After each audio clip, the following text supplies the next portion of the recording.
Shalom Bapak Ibu Saudara yang kasih dalam Tuhan Yesus Kristus. Selamat datang di Sabda bagi Anda bersama saya, Pastor Marcel Kanon. Ya, dan kami sudah masuk dalam minggu yang baru dan sungguh luar biasa di mana kita dapat pelajari firman Tuhan setiap saat, setiap waktu, setiap detik. Pengharapan saya itu supaya saudara semakin haus dan lapar akan kebenaran, dan kebenaran itu adalah Tuhan, dan Tuhan itu juga bahas tentang kebenaran yang ada di dalam firman-Nya. Ya, jadi supaya kami dapat bertumbuh sesuai dengan yang Tuhan ingini dari kita.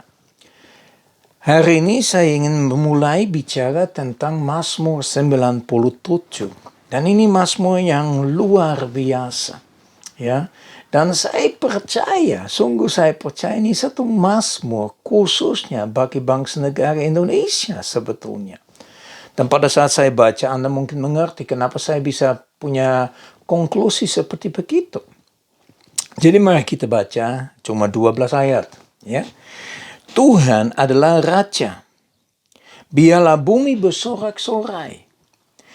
Biarlah banyak pulau bersukacita. Awan dan kekelaman ada sekeliling dia. Keadilan dan hukum adalah tumpuan tatanya. Api menjalar di hadapannya dan menghanguskan para lawannya sekeliling. Kilat-kilatnya menerangi dunia. Bumi melihatnya dan gemetar. Gunung-gunung luluh seperti lilin di hadapan Tuhan. Di hadapan Tuhan seluruh bumi.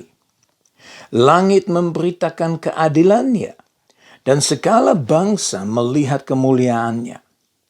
Semua orang yang beribadah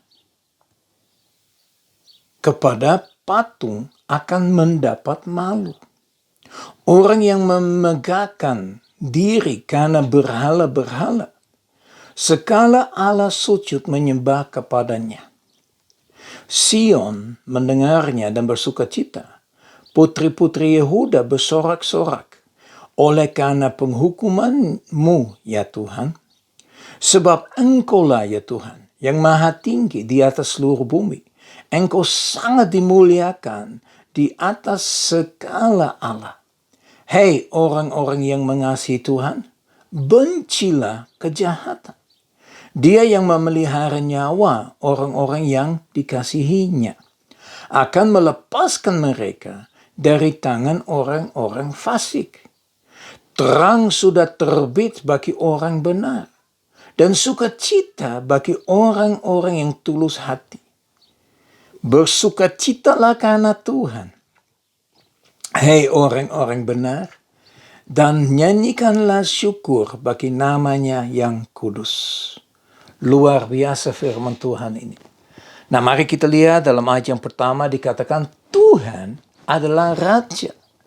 Nah, pertanyaan yang saya mau lemparkan pada hari ini atau Anda merenungkan, apakah benar-benar Tuhan menjadi Raja bagi saudara? Bagi saya, apa benar sih bahwa dia adalah Raja? Nah, coba kita baca ayat yang ke-7. Semua orang yang beribadah kepada patung akan mendapat malu. Orang yang memegahkan diri karena berhala-berhala, segala Allah sujud menyembah kepada Allah. Kenapa mereka akan malu? Ya, karena mereka memuliakan Allah yang bukan Allah, yaitu patung. Ya, mereka memegahkan berhala-berhala. Ya, dan mereka yaitu patung dan berhala tidak dapat melakukan apapun juga. Coba renungkan. Apakah saudara masih berpegang kepada patung atau kepada yang berhala? Apakah Anda sebagai pribadi masih menyembah berhala? Anda akan malu karena Tuhan akan membuktikan siapakah dia sebetulnya. Kita harus ingat kepada perintah yang kedua yang diberikan oleh Musa kepada bangsa Israel dan juga kepada saudara dan saya. Dikatakan begini, yang kita bisa menemukan di dalam Keluaran pasal yang ke-20 dikatakan, jangan membuat bagimu patung yang menyerupai apapun yang ada di langit di atas, atau yang ada di bumi di bawah, atau yang ada di dalam air di bawah bumi. Jangan sujud menyembah kepadanya atau beribadah kepadanya. Sebab aku, Tuhan Allahmu, adalah Allah yang cemburu, yang membalaskan kesalahan bapa kepada anak-anak, kepada keturunan yang ketiga dan keempat dari orang-orang yang membenci aku. Tetapi aku menunjukkan kasih setia kepada beribu-ribu orang, yaitu mereka yang mengasihi aku dan yang berpegang pada perintah-perintahku. Jadi ada dua hal yang di sini. Yang pertama, jangan membuat patung. Yang kedua, jangan sujud menyembah atau beribadah kepada patung itu. Kenapa? Ya, ini sesuatu yang Tuhan benci, sesuatu yang Tuhan tidak senang. Kenapa? Karena Tuhan yang cemburu.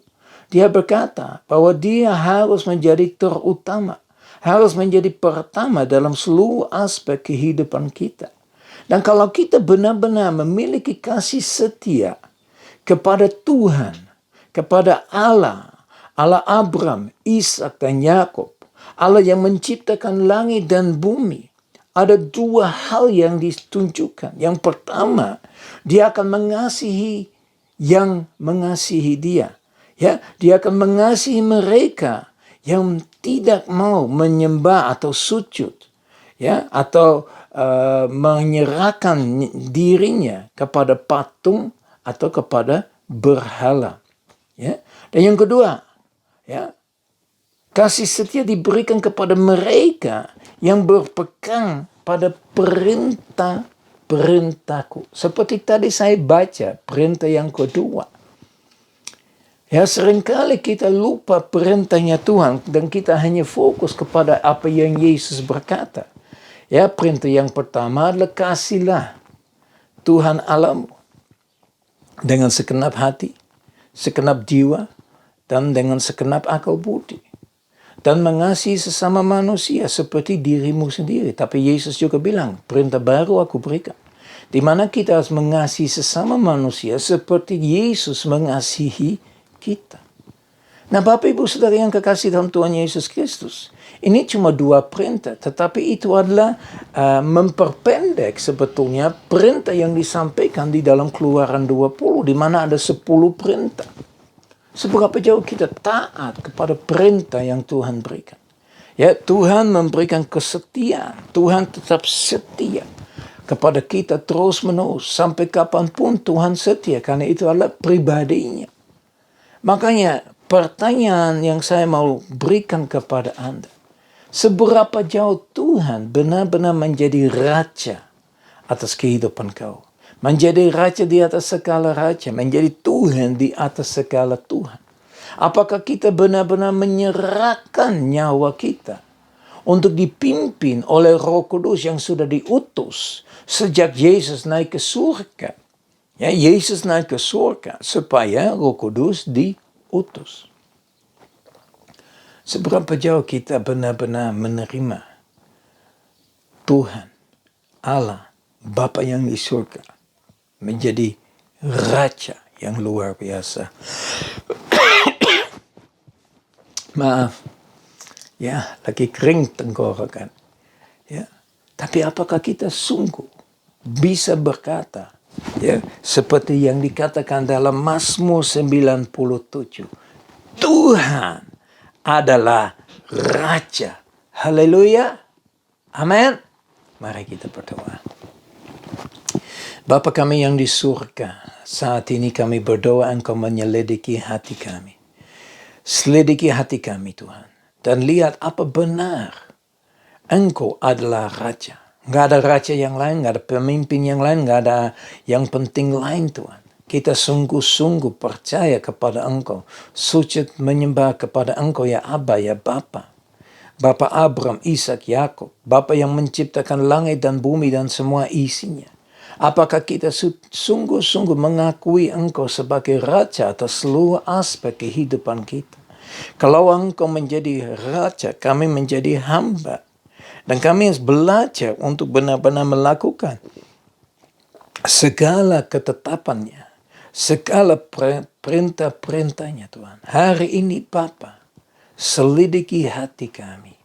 Lihat apakah kita sungguh-sungguh mengasihi Engkau sebagai Raja, sebagai otoritas terutama dalam seluruh aspek kehidupan kami. Terima kasih Bapa. Terus beracara dalam seluruh aspek hidup kami. Biar nama-Mu dimuliakan, ditinggikan, dan diakukan. Dalam nama Yesus Kristus kami sudah berdoa. Haleluya. Amin. Ya Bapak Ibu Saudara yang kasih dalam Tuhan Yesus Kristus. Ambil waktu untuk benar-benar menyelidiki. Apakah kita benar-benar menyembah Tuhan Allah yang hidup. Atau kita masih tergantung daripada patung. Daripada berhala-berhala. Ya, serahkanlah hidupmu. Dipimpin oleh Tuhan 100%. Seluruh aspek kehidupan Tuhan ya diberikan kepada kita untuk memimpin kita, untuk melindungi kita, untuk mengarahkan kita. Makanya Roh Kudus itu diberikan untuk memberkati kita terus-menerus. Saya berdoa supaya berkat dari Allah Bapa kami yang di surga, kasih yang sempurna di dalam Yesus Kristus, persekutuan yang manis dengan Roh Kudus, menyertai kita semua, mulai saat ini sampai Maranatha Tuhan Yesus datang kembali, sampai selama-lamanya. Haleluya. Amin. Ya Bapak Ibu Saudara yang kasih dalam Tuhan Yesus Kristus, maju terus bersama Yesus. Kita lebih dari pemenang. Ya. Sampai ketemu besok. Shalom.